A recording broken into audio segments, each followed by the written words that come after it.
Your kind doesn't belong in places like this. Those 8 words, spoken with such casual cruelty, would cost Officer Paul Rogers everything he'd built in his 12-year career. What he didn't know was that the young black woman he was about to brutalize had something more powerful than a badge. She had a mother who wore the robes. Cherry Blossom, a 24-year-old graduate student in criminal justice, had been called to testify as a character witness in a friend's custody hearing. She arrived at the downtown courthouse at 9:15 a.m., wearing a modest burgundy dress and carrying a folder of reference letters she'd prepared the night before. Officer Paul Rogers was stationed at the courthouse entrance, his arms crossed, surveying everyone who approached with the practiced eye of someone who'd decided long ago who belonged and who didn't. "Excuse me, miss," he called out as Cherry approached. "This entrance is for court business only. Public entrance is around back." Cherry paused, confused. "I am here on court business. I'm testifying in courtroom 4B at 10 o'clock. Rogers stepped closer, invading her space. "Sure you are. Let me guess. Traffic ticket? Shoplifting? Baby daddy drama?" His smirk was ugly, practiced. "Actually," Cherry replied, keeping her voice steady despite her racing heart, "I'm a character witness in a custody proceeding. Now, if you'll excuse me." She tried to step around him. That's when his hand shot out. The slap echoed across the courthouse steps like a gunshot. Cherry's head snapped to the side, her folder flying from her grip, papers scattering across the marble steps like wounded birds. "Don't you walk away when I'm talking to you," Rogers snarled, grabbing her arm with enough force to leave immediate bruises. "Your kind doesn't belong in places like this. You people always think you can just—" "Officer Rogers, what is the meaning of this?" A voice cut through the morning air like a blade. Rogers spun around, still gripping Cherry's arm. "Ma'am, I'm handling a situation. This individual was—" "That individual," the woman said, ascending the courthouse steps with purposeful strides, "is my daughter." Judge Ruth Blossom stood 5 feet 4 inches tall, but in that moment, she seemed to tower over everyone present. At 58, she'd spent the last 15 years on the bench after a decorated career as a prosecutor. She was wearing civilian clothes, a tailored pantsuit, having arrived early for a judicial conference that morning. "Your daughter?" Rogers stammered, his grip on Cherry loosening slightly. "My daughter, whom you just assaulted on the steps of my courthouse." Ruth's voice was measured, controlled, but there was steel beneath every syllable. "Take your hands off her, now." Rogers released Cherry, but immediately shifted into damage control mode. "Ma'am, I don't know who you think you are, but I was conducting standard security protocols. I know exactly who I am, Officer Rogers." Ruth helped Cherry gather her scattered papers, noting the red mark already blooming on her daughter's cheek. "The question is, do you know who you just put your hands on?" She was acting suspiciously, refusing to comply with. She was walking into a courthouse where she was summoned to testify, just like she has every right to do. Ruth turned to Cherry. "Are you hurt, baby?" "I'm okay, Mom," Cherry whispered, though her hands were shaking. Ruth's eyes swept the scene, her daughter's scattered belongings, the red mark on her face, Rogers' defensive posture, and, most importantly, the courthouse security camera positioned directly above them, capturing everything. "Officer Rogers," Ruth said quietly, "I want you to remember this moment. Remember exactly what you did here, because in approximately 30 minutes, you're going to wish you'd spent those 12 years of your career learning restraint instead of practicing brutality." Rogers, confident in the system that had always protected him, decided to file charges against Cherry for assaulting an officer and disorderly conduct. It was a familiar playbook. Attack someone, then charge them with attacking you. What he didn't anticipate was that Cherry's custody hearing had been postponed, and the only case on the docket in courtroom 4B at 10:00 a.m. was now the State versus Cherry Blossom. What he especially didn't anticipate was who would be presiding. All rise. The Honorable Judge Ruth Blossom presiding. The words hit the courtroom like a physical force. Rogers, who had been casually leaning against the prosecutor's table, straightened so fast he nearly fell over. Judge Ruth Blossom entered through the chamber doors in her full judicial robes, the black fabric flowing around her like justice incarnate. She took her seat behind the bench with the measured grace of someone who'd done this 1,000 times before. But this time was different. This time, her daughter sat at the defendant's table, a visible bruise on her cheek. "Officer Rogers," Ruth began, her voice filling the courtroom with quiet authority. "I see you've brought charges against my daughter. Assault on an officer, disorderly conduct, resisting arrest." She looked up from the documents. "Would you like to present your testimony?" Rogers, pale but committed to his lie, took the stand. He spun his story with practiced ease. Cherry had been verbally aggressive, had shoved him when he tried to conduct a routine security check, had refused to identify herself. Ruth listened without expression, taking notes. When he finished, she asked simply, "Officer Rogers, do you stand by this testimony, under oath?" "Yes, Your Honor, every word." "I see." Ruth pressed a button on her bench. A large screen descended from the ceiling.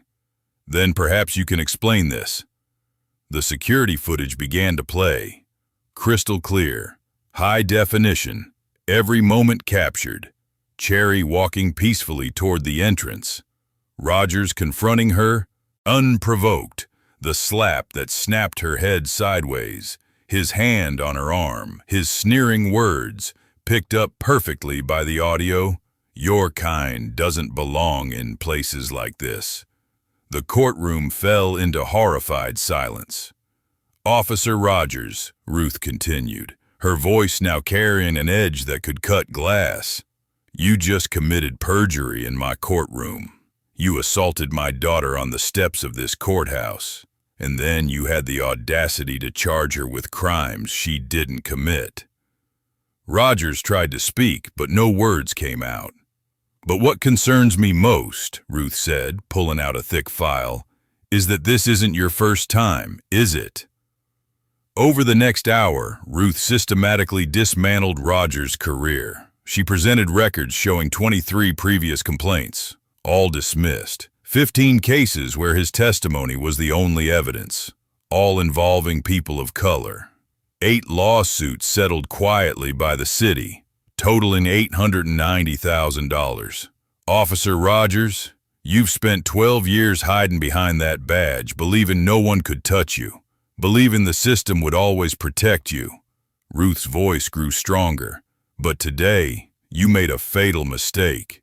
Today, you brutalized someone who had a mother with the power to expose everything you've done."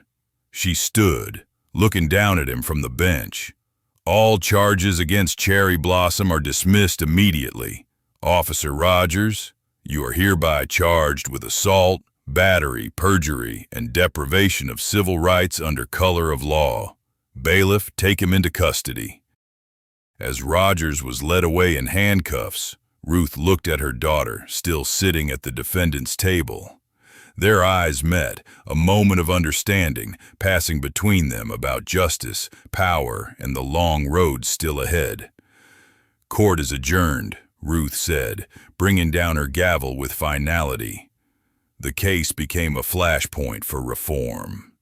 Rogers pleaded guilty and received 8 years.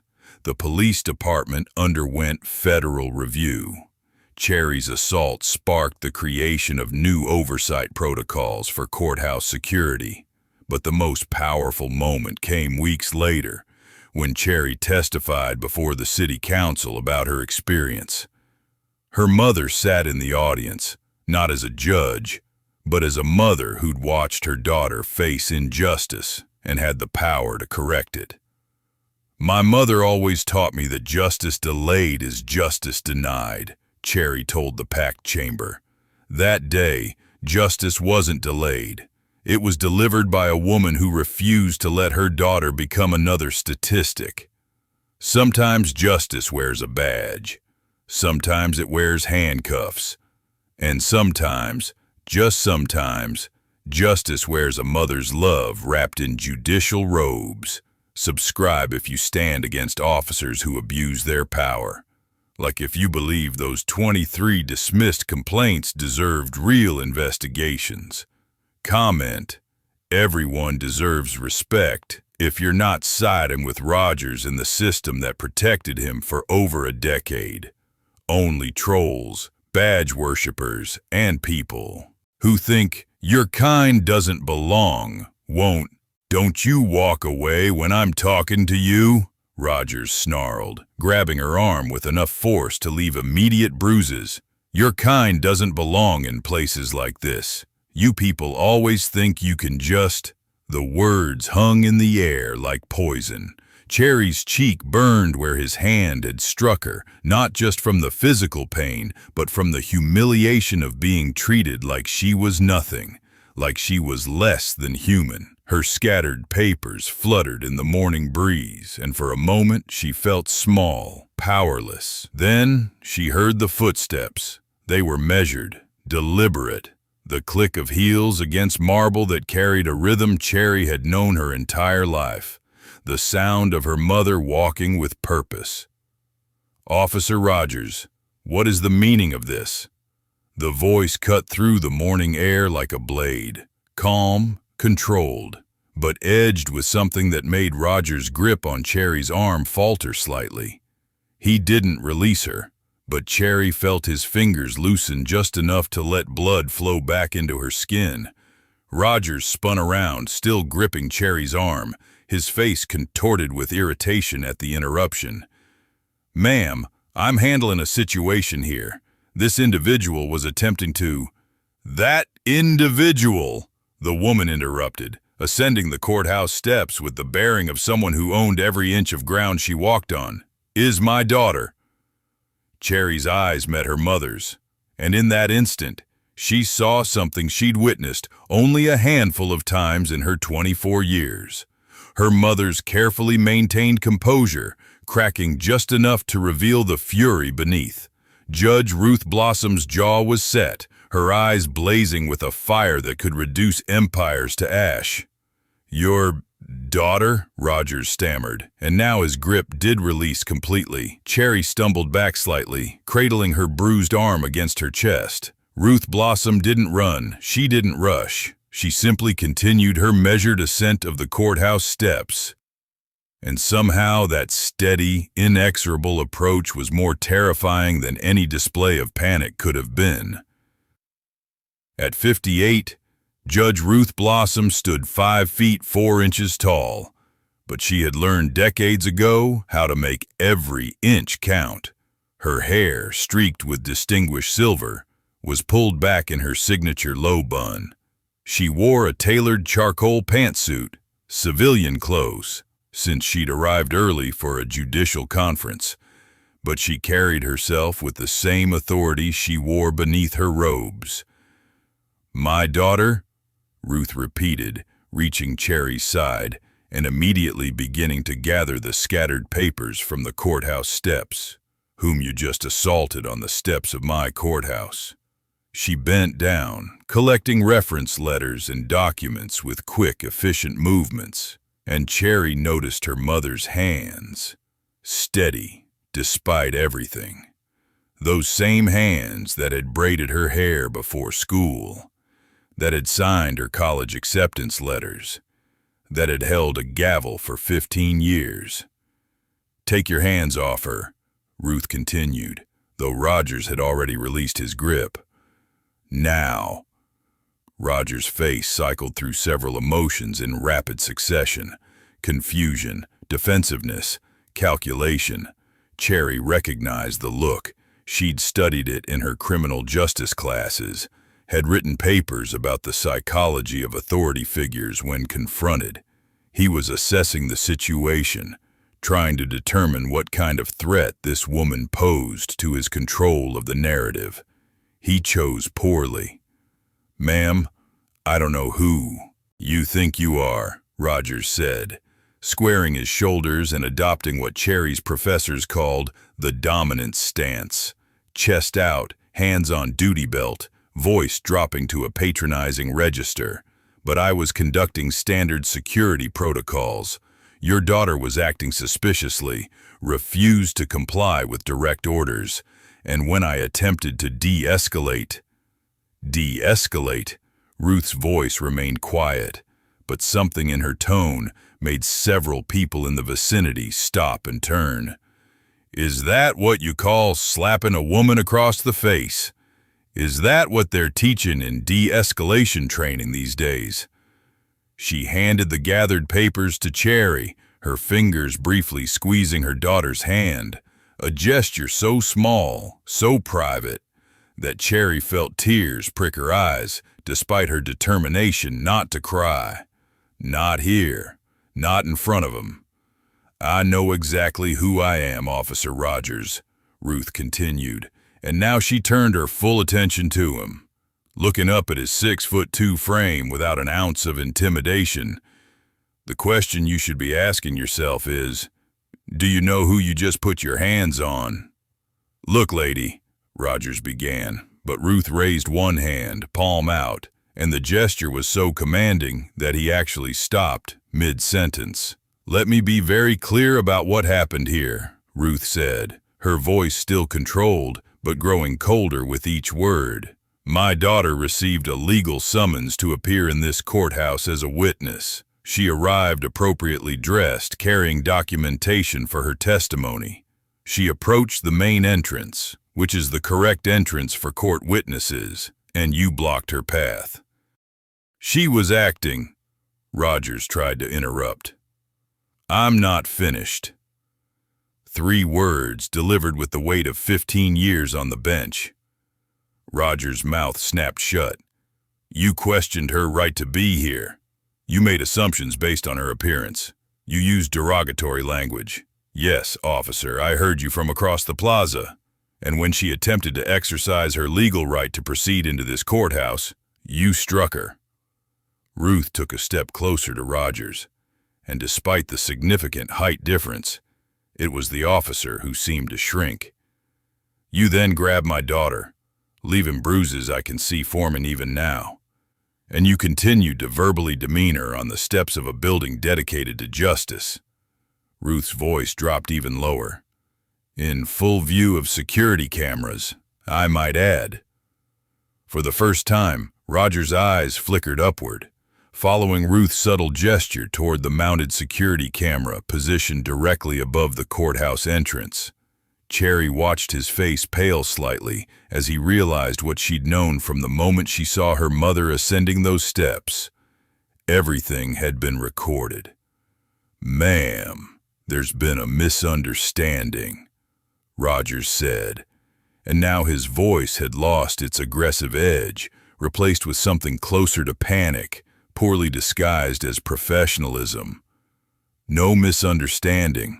Officer Rogers, everything is very clearly understood." Ruth turned to Cherry, her stern expression softening just slightly. "Baby, are you hurt?" Cherry touched her cheek, feeling the heat radiating from where Rogers' hand had connected.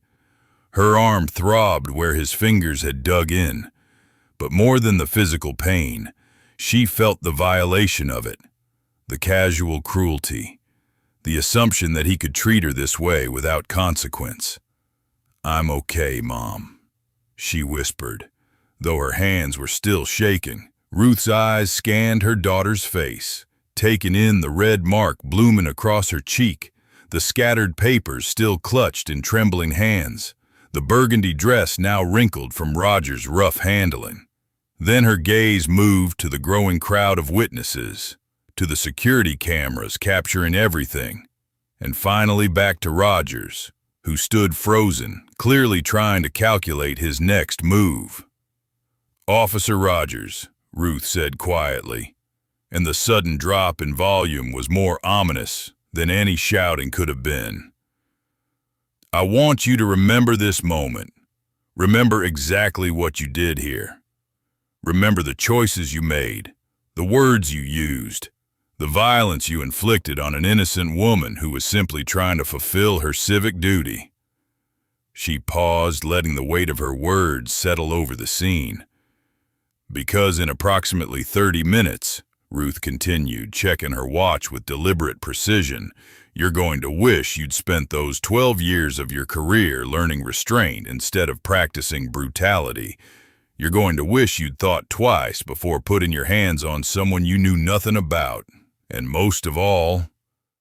Ruth looked up at him one final time, and Cherry saw in her mother's eyes the same expression she'd worn when Cherry was 7, and a teacher had called her disruptive for asking too many questions, when Cherry was 14, and a store clerk had followed her through every aisle when Cherry was 19, and a campus security officer had demanded to see her student ID 3 times while letting white students pass unchallenged.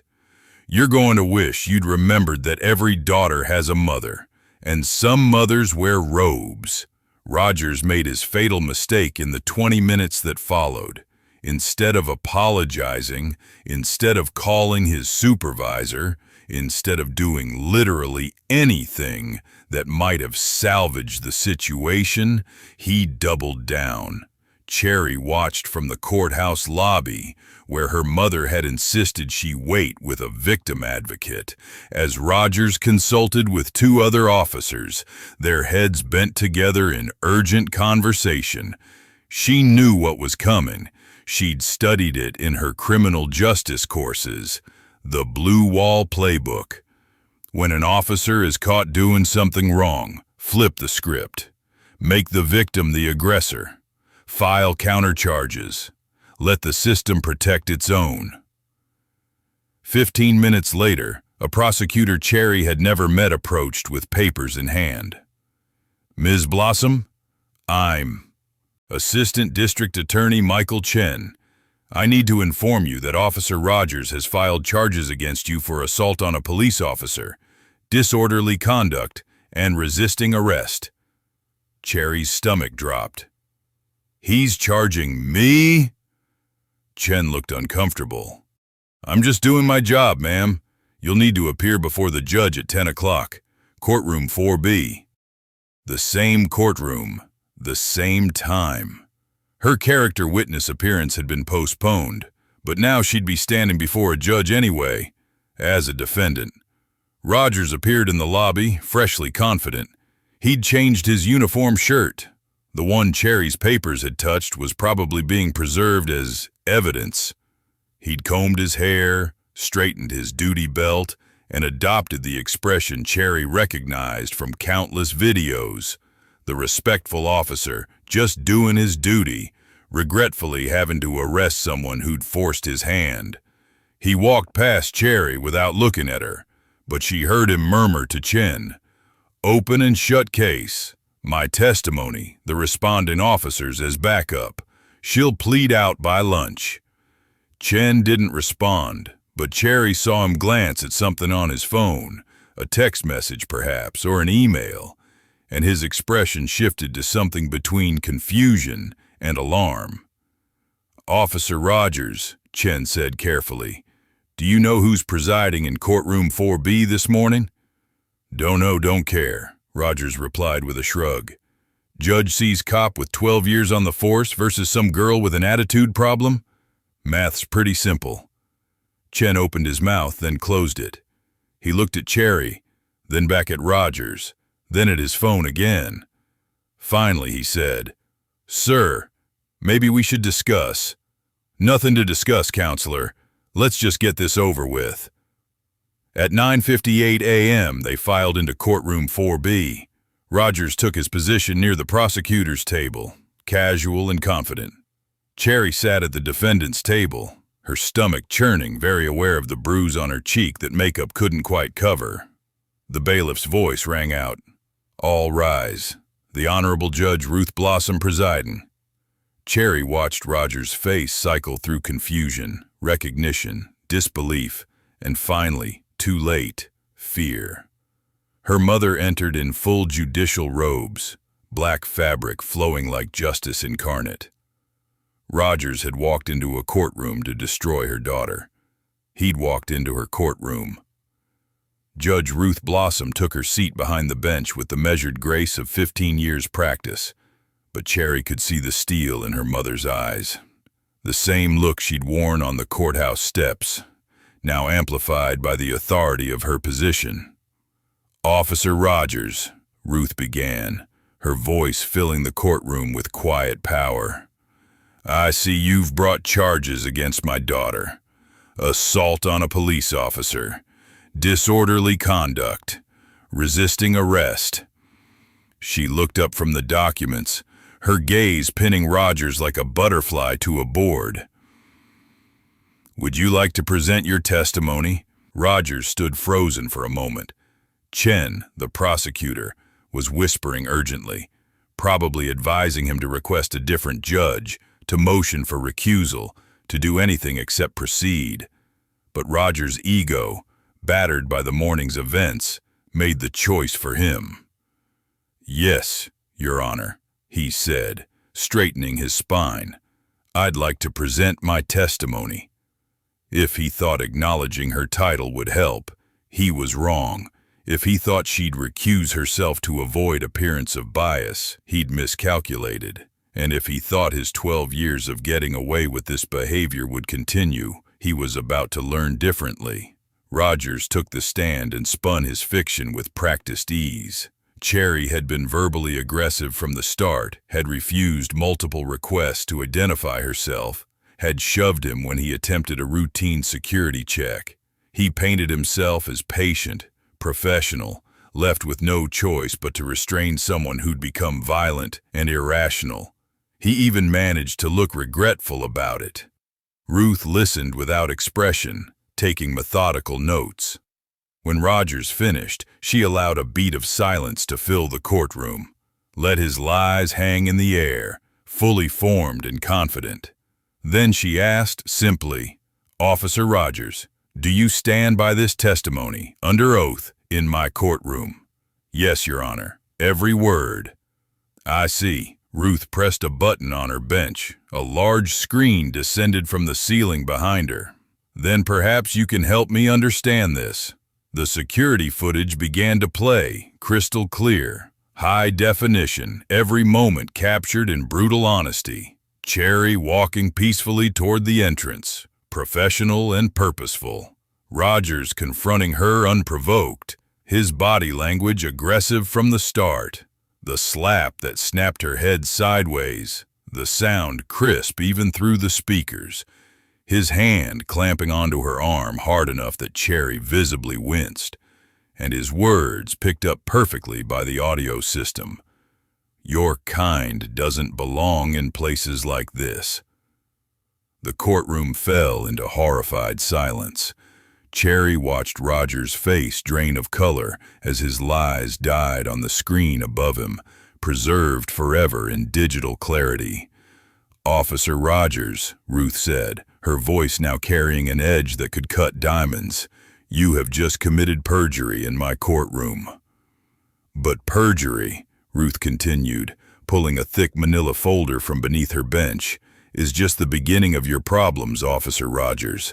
She opened the file with deliberate slowness, letting him see the depth of documentation inside. Cherry recognized her mother's meticulous preparation, the same way she'd organized Cherry's college applications, her scholarship materials, every important document in their lives. Except this time, she was organizing evidence of systemic abuse. "I spent last evening making some phone calls," Ruth said. "Called in a few favors from colleagues.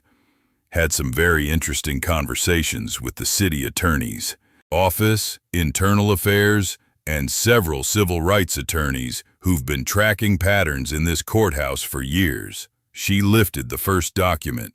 23 civilian complaints filed against you in 12 years. All dismissed, all marked as unfounded or unsubstantiated. She looked up. Want to guess what percentage of those complainants were people of color? Rogers said nothing. 100%, Officer Rogers. 23 complaints. 23 black and brown faces who tried to seek justice and were told they were lying. Ruth lifted another stack of papers. 15 cases where your testimony was the sole evidence leading to conviction. I've asked the district attorney to review every single one. She paused. Would you like to know what we're finding? Dashcam footage that contradicts your reports. Witnesses who were never interviewed. Evidence logs with convenient gaps. Chen, the prosecutor, had gone pale. He was furiously typing notes, probably already drafting the review protocols that would consume his office for months. 8 lawsuits settled by the city, Ruth continued, her voice growing stronger. Quietly, confidentially, taxpayer money, $890,000 total, paid out to people you brutalized while you continued wearing that badge. She stood now, looking down at Rogers from the bench, and Cherry saw her mother fully inhabit the role she'd earned through decades of fighting for justice. But here's what truly disturbs me, Officer Rogers. Every single one of these incidents followed the same pattern.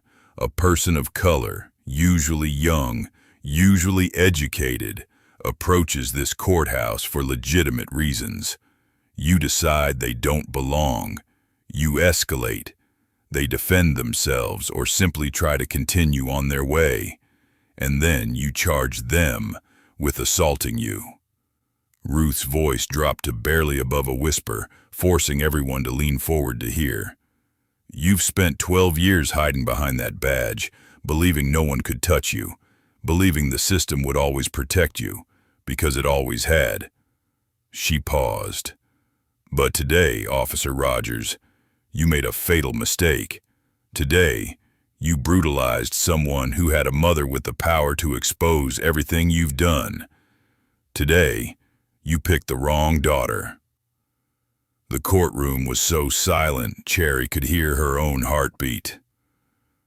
All charges against Cherry Blossom are dismissed immediately, Ruth declared, her gavel hand rising.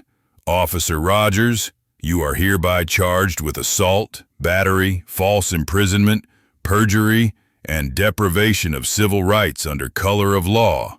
Bailiff, take him into custody. As handcuffs clicked around Rogers' wrists, Cherry watched justice, real justice, unfold before her eyes. The case became a flashpoint that ignited change throughout the city. Officer Paul Rogers pleaded guilty to all charges 3 months later, unable to mount any defense against the mountain of evidence Ruth had systematically compiled.